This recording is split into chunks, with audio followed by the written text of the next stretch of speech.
नाही, अनेक लोक येतात महाराष्ट्रभरातून, देशभरातून. आपण पाहता इथे लोक कसे एन्जॉय करायला येतात आणि आम्ही आमचं कर्तव्य पार पाडायला स्थानिक लोकप्रतिनिधी म्हणून येत असतो. सर मात्र एक या दरम्यान एक लुक तुमचा कॅप्चर करण्यात आला आहे, तुम्ही त्यांना जाताना बघत होते, तो लुक देखील कॅप्चर करण्यात आला. नाही, मी बघत होतो गडबड काय चालली, बाकी काय नाही. काय भावना मनात काय भावना तुम्ही बालेकिल्ल्यामध्ये मी कोळीवाड्यात येतो तेव्हा मला नेहमी आनंद होत असतो आणि तोच आनंद घेऊन मी इथे आज आलेलो आहे. पाहिल्यानंतर काय वाटलं तुम्हाला? काय जास्ती लोकांना काही लोकांना महत्त्व द्यायचं नसतं, तसं आम्ही त्यांना महत्त्व देत नाही. पण महत्त्वाची गोष्ट ही आज एकच आहे की आपण पाहताय काल जे राहुल गांधींनी निवडणूक आयोगाला एक्सपोज केलेलं आहे, त्यामुळे ही मंडळी कशी आपल्या सरकारमध्ये बसलेली आहे, डोक्यावर बसलेली आहे, हे आता देशभरात कळलेलं आहे, जगभरात कळलेलं आहे. अनेक बोगस मतदार असतील, झिरो ॲड्रेसचे मतदार असतील, अनेक असे फेकनात कुठे कुठे मिळतील तुम्हाला, ते राहुल गांधींनी काल लोकांसमोर आणले. उद्धव ठाकरे आणि तुम्ही मागच्या रांगेत बसलेले होतो, त्यामुळे एक वेगळ्या प्रकारे काय काही त्यांच्यात असे असतात की कुठे गेले तरी धक्काबुक्की करून पुढे बसायचं.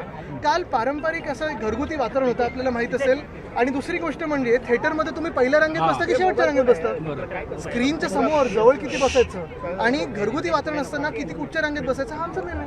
पण तरी देखील पुन्हा एकदा सांगतो, त्यांना झोंबलंय काय, आम्ही कुठे बसलोय ते नाही, त्यांना झोंबलं हेच आहे की त्यांचं जे निवडणूक आयोग त्यांच्या ऑफिसमध्ये चालतं त्याला काल राहुल गांधींनी एक्सपोज केलेलं आहे. आगामी काळामध्ये स्थानिक स्वराज्य संस्थेच्या निवडणूक आहे, तुम्ही वरळीमध्ये आलेला आहात आणि आता तुम्ही नारळ सुद्धा अर्पण केलेला आहे. एकंदरीत अनेक प्रश्न जे आहेत कोळीवाड्याचे प्रलंबित सुद्धा राहिलेले. एक आम्ही इथे जेटीसाठी फंड मागितलेला आहे, तो अजून आला नाही आहे.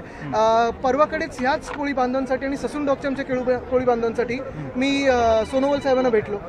त्यांना हैराण केलं जातंय, MFDC कडून हैराण केलं जातंय, महाराष्ट्र फिशरीज डेव्हलपमेंट कॉर्पोरेशन. ही सगळी संकट दूर व्हावी हीच महत्वाची इच्छा आहे. चर्चा झाली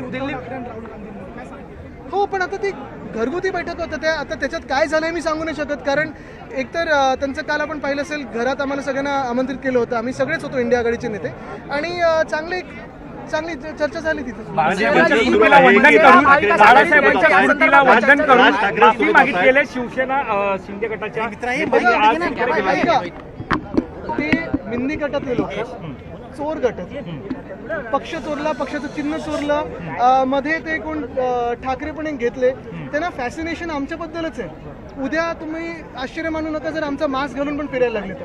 स्वतःचं काही कर्तव्य नाही. आत्तापर्यंत सगळं जे काही मिळाले ते उद्धव साहेबांनी दिले. तिकीट असेल, राजकीय ओळख असेल, सामाजिक ओळख असेल. नंतर आता भाजपचे गुलाम बनून जगतात. त्याच्यात ज्यांचं स्वतःचं कर्तृत्व नाही, काही कर्तव्य नाही आहे, त्याच्यात तुम्ही जास्ती कर्तृत्व नसताना त्यांच्याकडे लक्ष देऊ नका. महाविकास आघाडीत राहाल की नाही असा प्रश्न उपस्थित केला जातोय. कोणी अनेक जण करतायत ते, अनेक जण जेव्हा समोर येतील तेव्हा बघू ना.